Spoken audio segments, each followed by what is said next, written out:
আল্লাহ রাব্বুল আলামিন জিব্রাইলকে জানিয়ে দিলেন, জিব্রাইল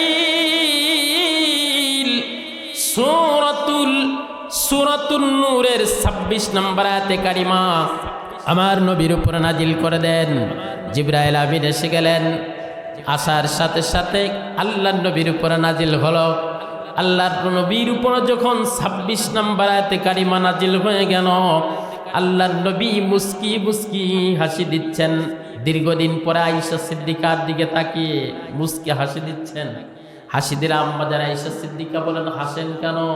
আপনি তো আমার উপরে রাগান্বিত, মন খারাপ, হঠাৎ করে মুস্কি হাসি দিচ্ছেন।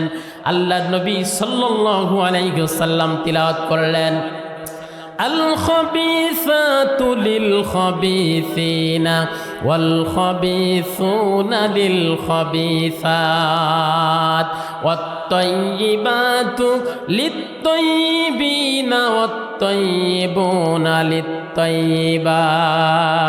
আল আখিরিল আয়া। সুবহানাল্লাহ জোরে বলেন, আরেকবার জোরে বলুন আল্লাহু আকবার। আমার ভাইরা, আল্লাহ রাব্বুল আলামিন জাত নাজিল করলেন, নবীজি পড়ে শোনাচ্ছেন, আয়েশা রে, ও আয়েশা, আয়াতটা তোমাকে কেন্দ্র করে নাজিল হয়েছে। কিয়ামত পর্যন্ত এইরকম কাহিনী যত মানুষের ঘটবে সবাই যেন এই আয়াত থেকে শিক্ষা নেয়। এই আয়াত আল্লাহ রাব্বুল আলামিন বলছেন, আল খাবিসাতু লিল খাবিসিন। খারাপ নারীদের সাথে দুশ্চরিত্রা নারীদের সাথে দুশ্চরিত্রা পুরুষ, ওয়াল খাবিসুনা লিল খাবিসাত, দুশ্চরিত্রা পুরুষদের সাথে দুশ্চরিত্রা নারী, ওয়াত তাইয়িবাতু লিত তাইয়িবিনা ওয়াত তাইয়িবুনা লিত তাইয়িবাত। দুশ্চরিত্রা নারীদের সুন্দর চরিত্র সুচরিত্রার নারীদের সাথে উত্তম চরিত্রের পুরুষ, আর উত্তম চরিত্রের পুরুষদের সাথে উত্তম চরিত্রবান নারী আমি আল্লাহ রাব্বুল আলামিন সেটিং করে দিয়েছি। আল্লাহর নবীর উপর নাজিল করলেন, নবীজির মুস্কি হাসি শুরু হয়ে গেছে। কারণ আল্লাহ রাব্বুল আলামিন তো, আল্লাহর নবীর চরিত্রে কোনো কালো দাগ নাই, আছে নাকি?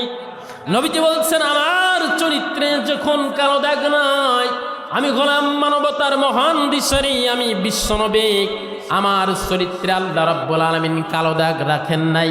অতএব আম্মা জান আয়েশা সিদ্দিকার সম্পর্কে বিশ্বনবী বললেন, আমার স্ত্রী আয়েশার চরিত্রেও কালো দাগ থাকতে পারে না।